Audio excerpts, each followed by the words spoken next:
후서 3장 12절부터 18절까지입니다. 2절 읽습니다. 시작. 우리가 이 같은 소망이 있으므로 담대히 말하노니 우리는 모세가 이스라엘 자손에게 장차 없어질 것에 결국을 주목하지 못하게 하려고 수건을 그 얼굴에 쓴 것 같이 아니하노라. 그러나 그들의 마음이 완고하여 오늘까지도 구약을 읽을 때 그 수건이 벗겨지지 아니하고 있으니 그 수건은 그리스도 안에서 없어질 것이라. 오늘까지 모세의 글을 읽을 때 수건이 그 마음을 덮었도다. 그러나 언제든지 주께로 돌아가면 그 수건이 벗겨지리라. 주는 영이시니 주의 영이 계신 곳에 자유가 있느니라. 우리가 다 수건을 벗은 얼굴로 거울을 보는 것 같이 주의 영광을 보매 그와 같은 형상으로 변하여 영광에서 영광에 이르니 곧 주의 영으로 말미암으니라. 아멘. 옆 사람하고 같이 한번 인사하겠습니다. 만나 뵙게 돼서 반갑습니다. 인사합니다. 다시요. 건강의 복을 받아 누리시기 바랍니다. 라고 인사합니다. 온라인으로 예배드리는 분들에게도 동일한 은혜가 있으시기를 주님의 이름으로 축원합니다. 오늘은요, 이 본문 말씀을 중심으로 해서 어떻게 하나님의 말씀을 잘 전할까 고민을 하면서 함께 말씀을 좀 나누려고 합니다. 사람들에게 있어서 가장 중요한 것이 무엇일까? 내가 어떤 사람이지? 나 자신에 대해서 알고 있는 것은 또 무엇일까? 고민을 해보는 거죠.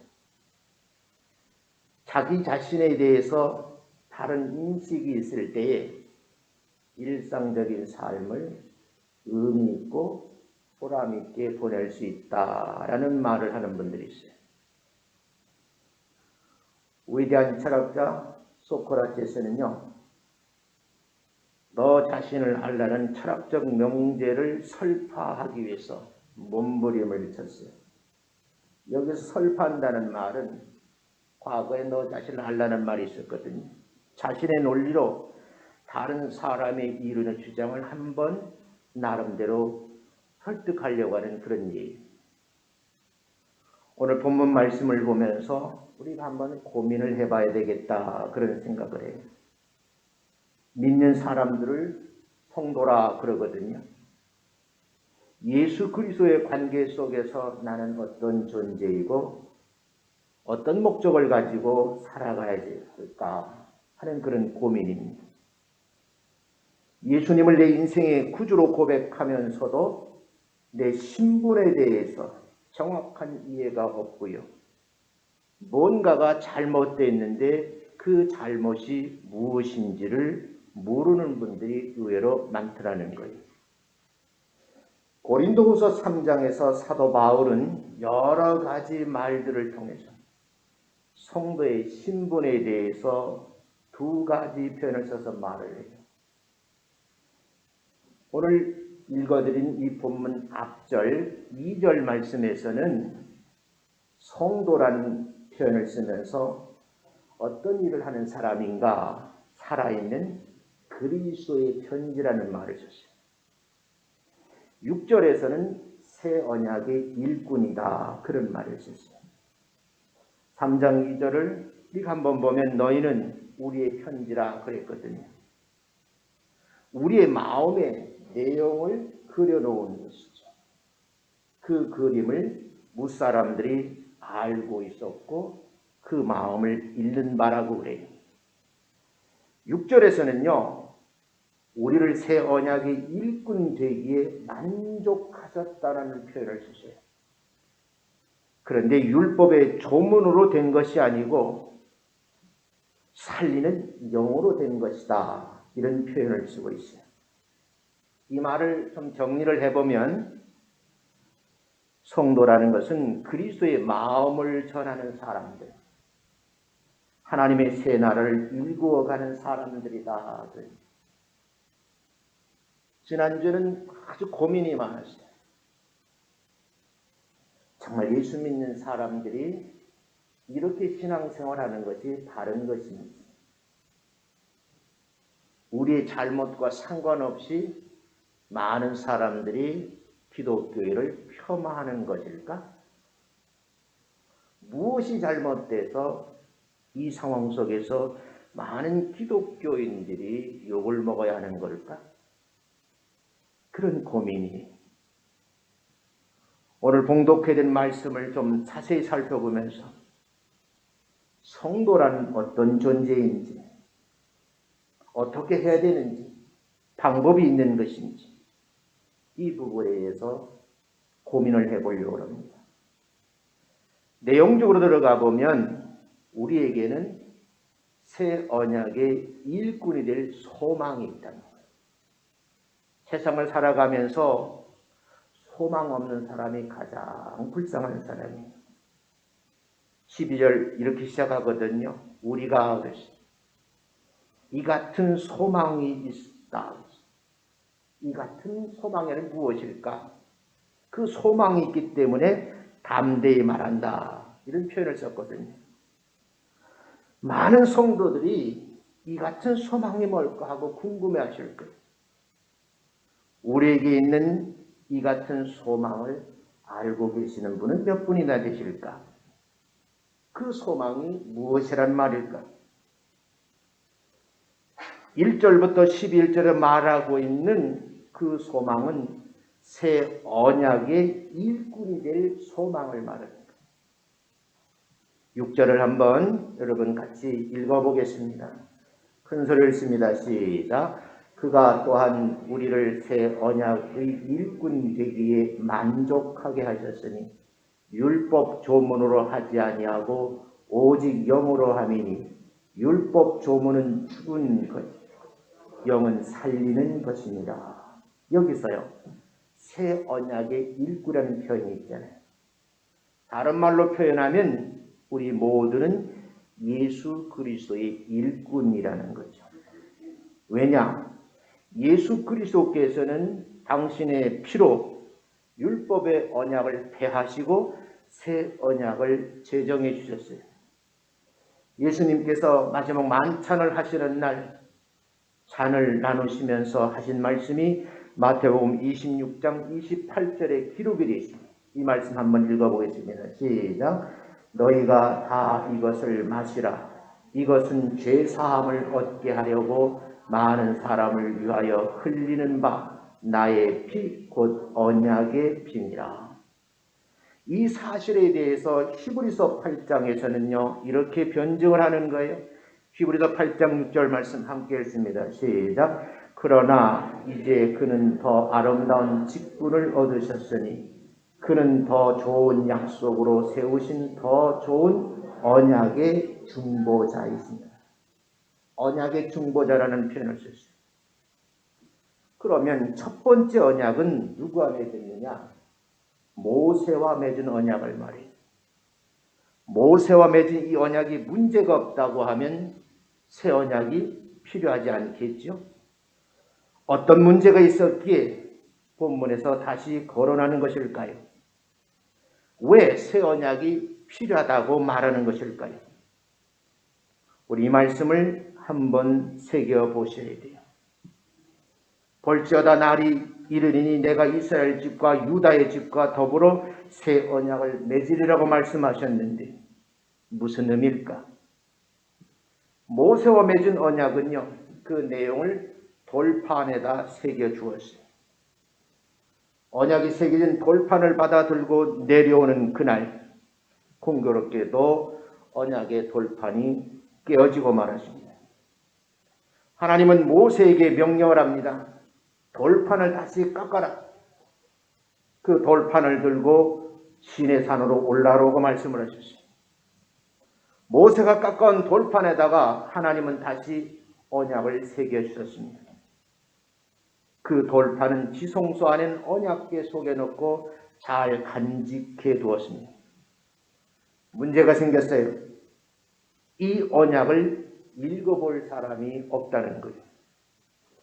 지성소에는 아무나 들어갈 수 없었을 뿐만 아니라 언약궤 안을 들여다본 사람은 살아남을 수가 없기 때문입니다. 그래서 히브리서 8장 8절에서는 이렇게 부연 설명을 합니다. 같이 한번 읽어봅니다. 시작. 그들은 내 언약 안에 머물러 있지 아니하므로 내가 그들을 돌보지 아니하였노라. 히브리서 8장 8절에서는 내가 영적으로 돌봄을 받지 않은 이유를 설명하기를 내 언약 안에 머물러 있지 않기 때문이다. 이렇게 설명을 해요.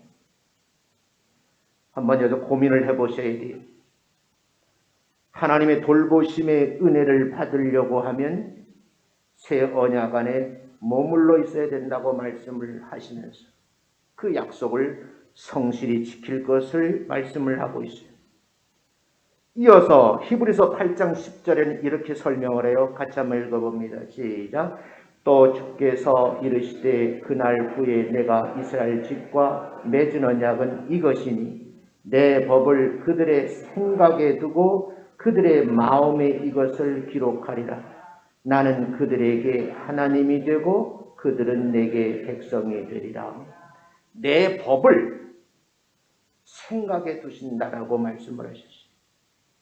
그리고 마음에다가 기록한다는 말씀을 하고 있어요. 히브리서 3장 5절 말씀을 보면 모세를 표현하기를 하나님의 온 집에서 종으로 신실한 분이었다라고 소개를 하거든요. 그런데 모세가 시내산에 올라가서 하나님을 만나 뵙고 내려올 때 그 얼굴에 광채가 나서 주변 사람들이 쳐다볼 수가 없었어요. 그래서 모세는 얼굴을 수건으로 가려야 했습니다. 그 영광의 광채가 언제까지 있었는지는 기록은 없습니다. 분명한 것은 시간이 흐른 후에 이 광채가 사라졌다는 거예요. 13절에 하신 말씀대로 보면 영광의 광채는 장차 없어질 것이다. 이런 표현을 쓰고 있어요. 율법이 영원하지 않다는 것을 보여주는 사례입니다. 모세의 얼굴의 영광뿐만 아니라 모세 율법도 사라진다는 것이죠. 잠깐 있다가 없어지는 거예요. 그러면 무엇이 남겠는가? 복음이라는 거예요. 항상 새롭고 영광스럽게 세상 끝날까지 존속하는 것은 복음입니다. 요즘 제가 고민하는 것은 왜 예수 믿는 사람들이 복음적인 삶을 살지 않는가 하는 물음입니다. 지난주도 말씀을 드렸지만 성경 상식이 풍부해요. 평신도의 신학적 지식까지 갖추고 있습니다. 문제는 뭘까요? 손과 발이 움직이지 않는다는 것. 넌 크리스찬들에게 입에 담지 못할 욕을 먹는 이 시대의 크리스찬이 이 시간쯤에 우리는 무엇을 해야 될까? 고민을 해봐야 된다는 것. 모세는 얼굴을 수건으로 가렸지만 우리는 자기 자신의 얼굴을 쓰지 않아야 되는데 대부분의 사람들이 지금 수건으로 얼굴을 가리고 있지는 않은가요? 이제 우리는 거울을 보는 것 같이 주님의 영광을 보면서 그분과 같은 형상으로 변하지 않으면 미래가 어둡다는 거예요. 그래서 두 번째, 새 언약의 일꾼들은 이 수건을 벗어버리라는 거예요. 제일 좋은 것이 내게 주어지면 그동안 누리고 있던 것을 포기하는 것도 지혜자의 처신입니다. 빛의 근원이신 예수 그리스도가 이 땅에 오셨기에 임시적 영광은 영원한 영광에 자리를 내어줘야 되는 거예요. 예수 그리스도를 보지 못하도록 우리의 눈을 가리고 있는 그 어떤 수건이라도 벗어버려야 되는데 과연 용기를 낼 수 있을까요? 구약에 나오는 모든 사건, 의식, 원리 등 장차 오실 예수님에 대한 예언이고 그림자이고 예표입니다. 골로새서 2장 16절 17절에 이렇게 말씀을 해요. 같이 한번 읽어봅니다. 시작. 그러므로 먹고 마시는 것과 절기나 초하루나 안식일을 이유로 누구든지 너희를 비판하지 못하게 하라. 이것들은 장래일의 그림자니 몸은 그리스도의 것입니다. 지금 우리는요, 사소한 것 때문에 많은 사람들에게 비판의 대상이 됐어요. 정말 그리스도의 영광을 위해서 아픔을 견디고 비판을 견뎌낼 수 있는 일은 있을까요?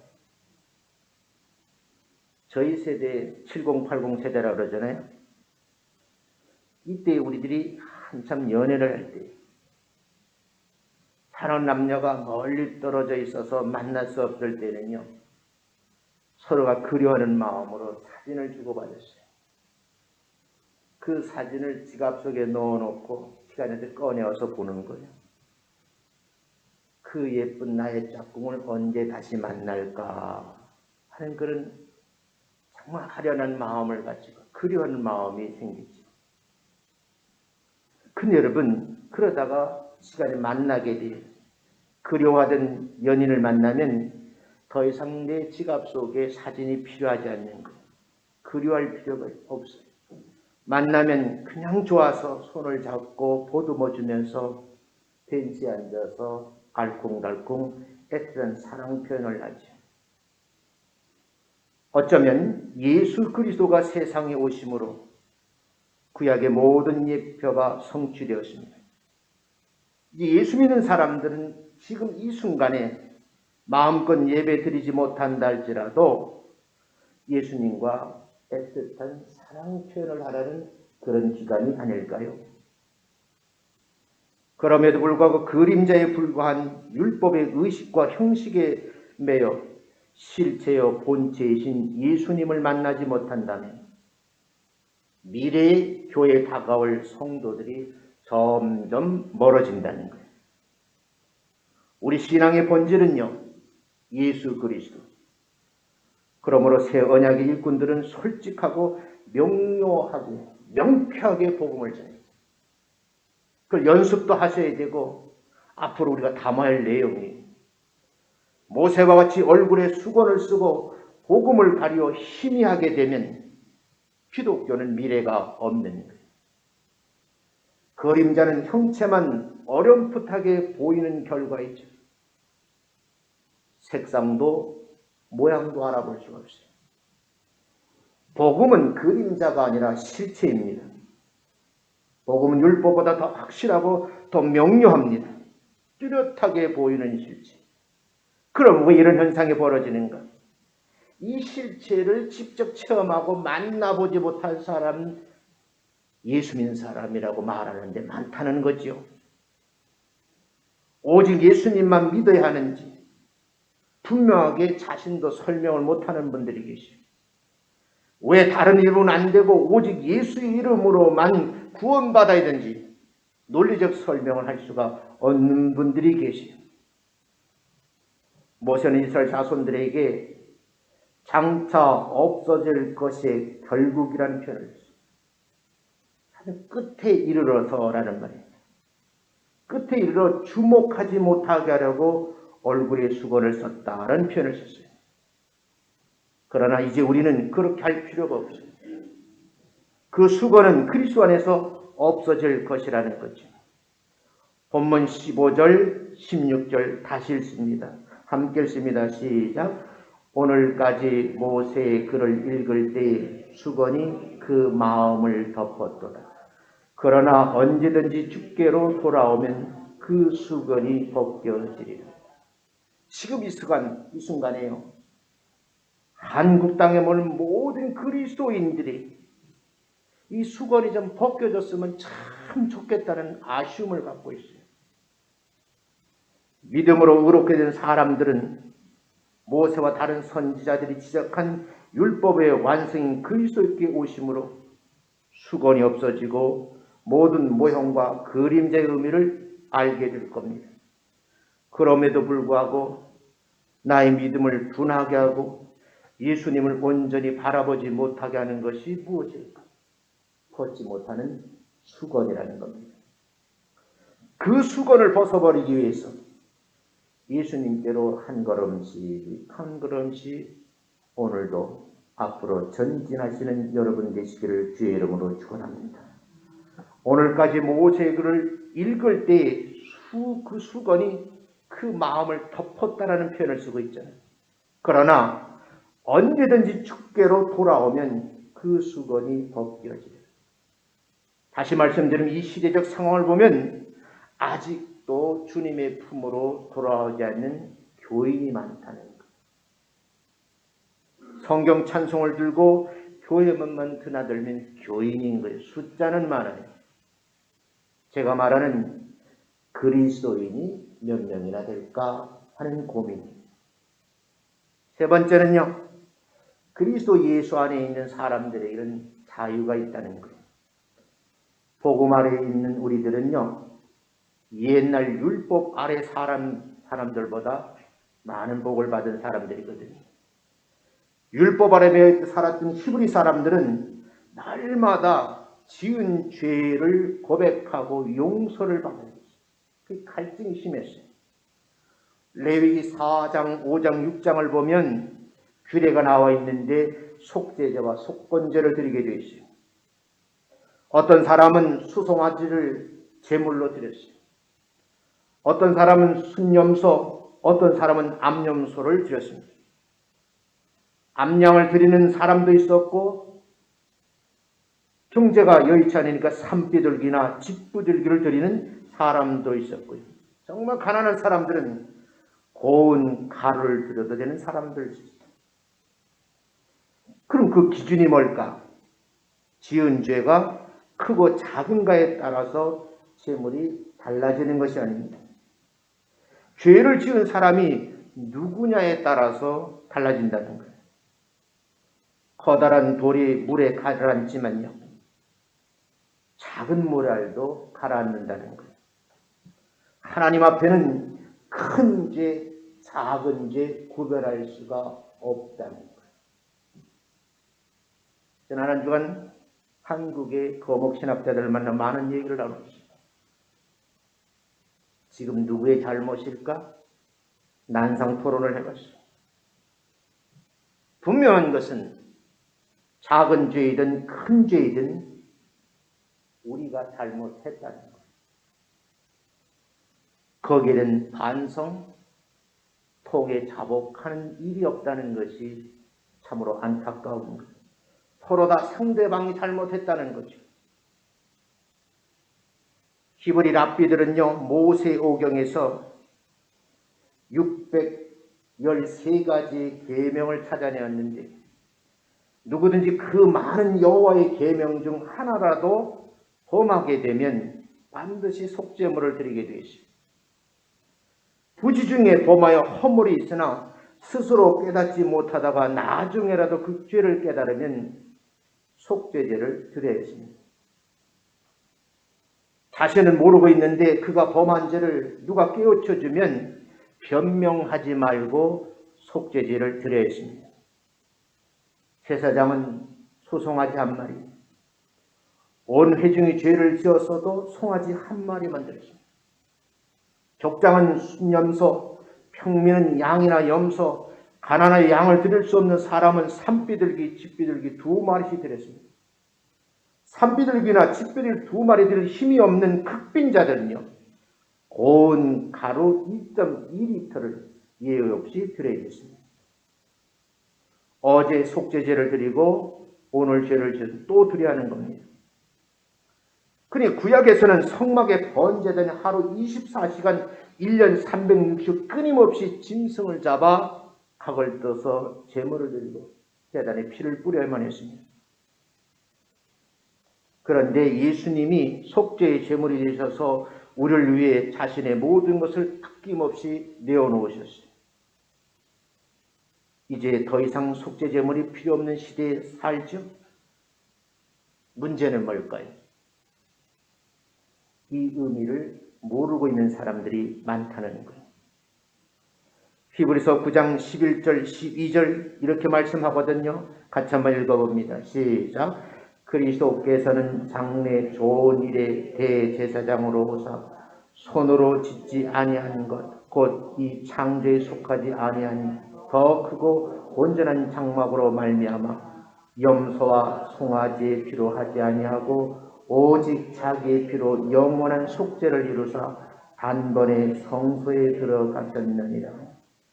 그러므로 여러분 성도 된 우리들은요, 죄를 범했다고 하면 신앙의 연륜, 사회적인 신분, 직분에 상관없이 반드시 하나님 앞에 회개하고 예수님의 보혜 은혜를 받아 누리시면서 용서함을 받아야 될 줄로 믿습니다. 예수 그리스도는 우리에게 진정한 자유를 주기 위해 오셨어요. 이 자유를 위해서 여러분 저와 함께 기도할 수 있는 기간이 되었으면 좋겠어요. 기독교는 인간의 행위를 통해서 구원 얻는다는 주장은 다른 종교 근본적으로 다릅니다. 개인의 힘과 능력으로 애쓰고 노력하는 종교는 자유가 없습니다. 진정한 자유는 창조주이신 예수 그리스도에게로 돌아가는 거예요. 14절 말씀을 보면 율법의 직분 아래에 있는 사람은 마음이 완고하여 앞을 못 보는 장님이 되었다고 해요. 우리 주변에 보면 신앙생활을 오래 했는데도 의외로 앞을 내다보지 못하는 장님들이 많아요. 그들의 마음 위에 수건이 덮여 있기 때문이다 라고 표현을 썼어요. 메시아가 이 땅에 강림하시고 복음이 선포된 후에도 유대교에 머물러 있는 사람들이 그 사례입니다. 그러나 언제든지 주께로 돌아가면 그 수건이 벗겨지는 약속의 말씀이 우리에게 소망을 줍니다. 그렇다고 하면 온갖 속박 속에 진정한 자유를 얻는 비결은 예수 그리스도에게 돌아와 성령님의 능력을 덧입는 것이라는 거죠. 히브리서 11장 13절 구약의 성도는요, 주님의 영광을 바라보고 환영했을 뿐이지 그 내용을 깊이 아로새기지 못했어요. 신약의 성도들은 예수님을 거울로 보는 것처럼 명확하게 보는 은혜를 입어야 된다는 거예요.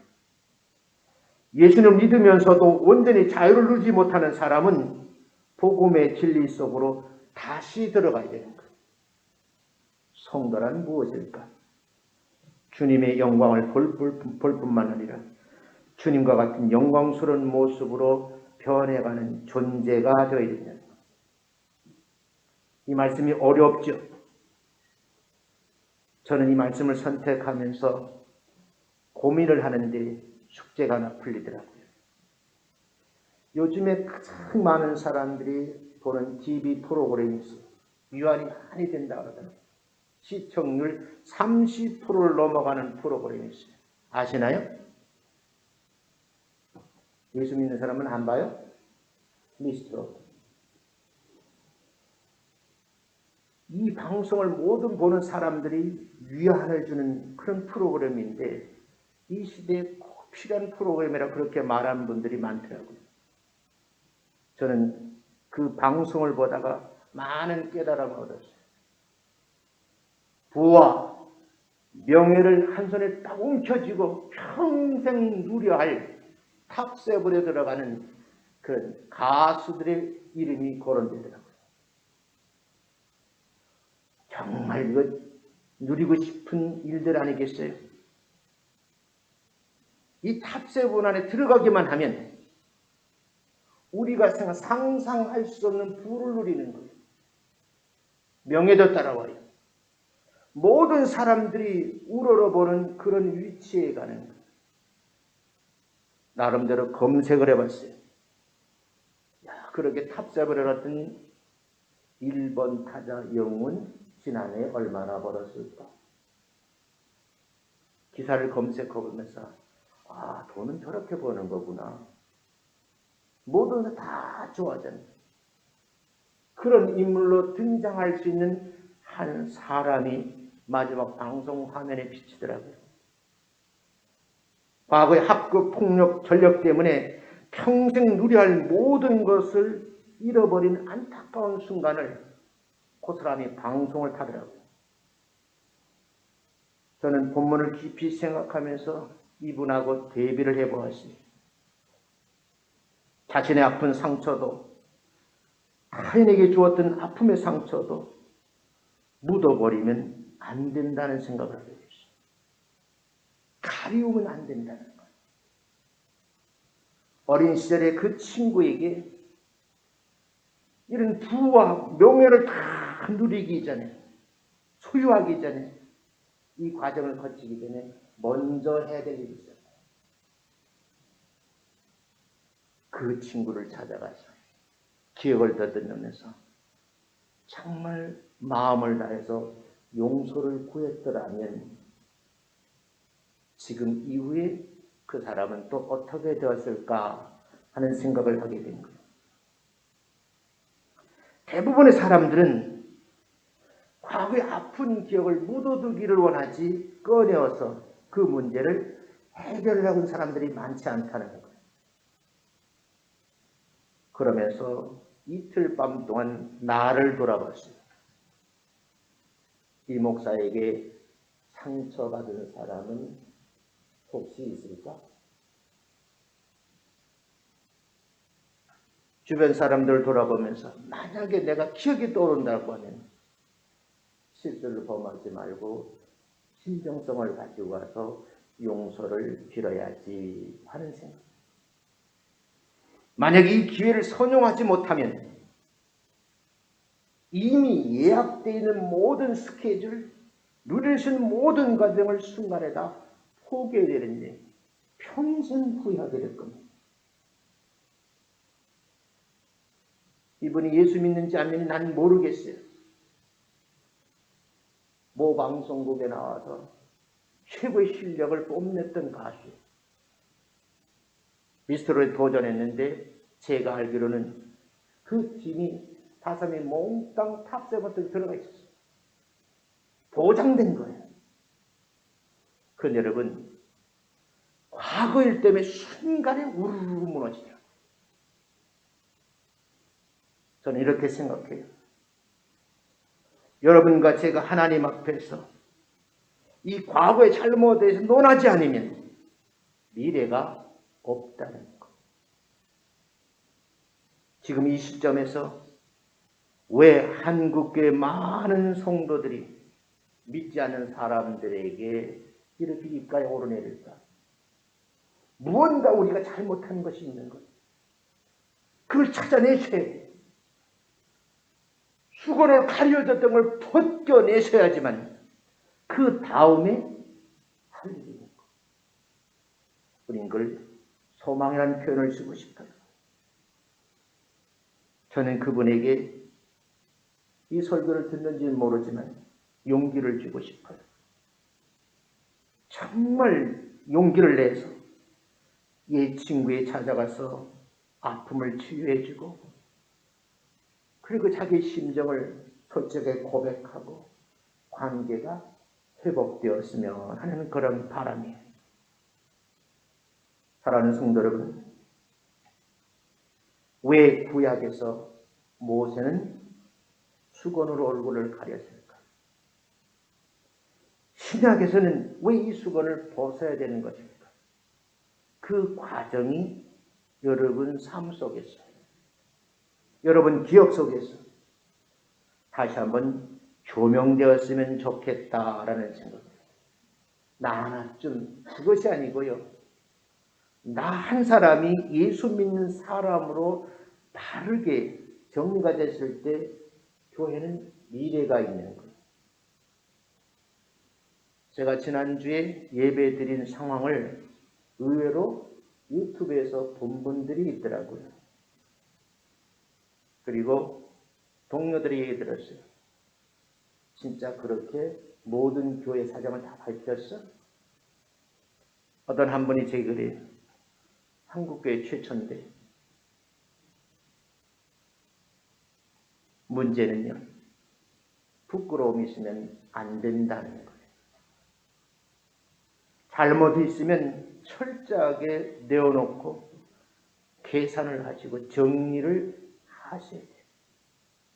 그 관계가 서먹서먹한 관계가 정말 부담 없는 관계로 회복되고 그 관계 속에서 다시 한번 우정을 키우면 또다시 찾아오는 기회를 누릴 수는 있지 않을까라는 생각을 오늘 저는 해봅니다. 사랑하는 성도 여러분, 그리스도의 편지라 그랬거든요. 편지 역할을 우리가 어떻게 감당할까? 정말 이제는 고민을 하셔야 돼요. 많은 신학자들이 2022년도에 이 팬데믹 상황이 끝나면 한국교회는 어떻게 될 것인가? 거기에 연구하자고 프로젝트를 진행하자고 한참 토론을 했어요. 정확한 그런 해답을 제시할 수 있을까? 라는 고민도 함께하면서 이분들하고 이야기를 나눴어요. 사랑하는 성도 여러분, 지금이 기회입니다. 이 기회를 놓치면 미래가 어두운 거예요. 적절한 사례인지는 모르지만 모 가수처럼 다 올라간 정상의 그 고지에서 순간에 무너지는 게 그분의 정신력으로 버틸 수 있을까 할 정도로 그렇게 추락을 해버리는 모습을 제가 보았어요. 이건 이게 가수의 문제가 아니라 한국교 유상이 그렇게 우르르 추락할 때 누가 붙잡아줄 것인가? 남의 탓하지 말고 나 자신부터 우리 교회부터 바로 서갈 수 있었으면 좋겠다 하는 생각을 하게 됩니다. 결론적으로 여러분, 가려진 수건을 벗고 주님의 영광의 자리에 참여하는 은혜를 다 함께 받아 누리시기를 주님의 이름으로 축원합니다. 지금이 기회입니다. 두 번 다시 오지 않을 수도 있다 하는 그런 말씀을 함께 드리면서 여러분과 함께 기도하는 한 주간이 되었으면 합니다. 기도하겠습니다.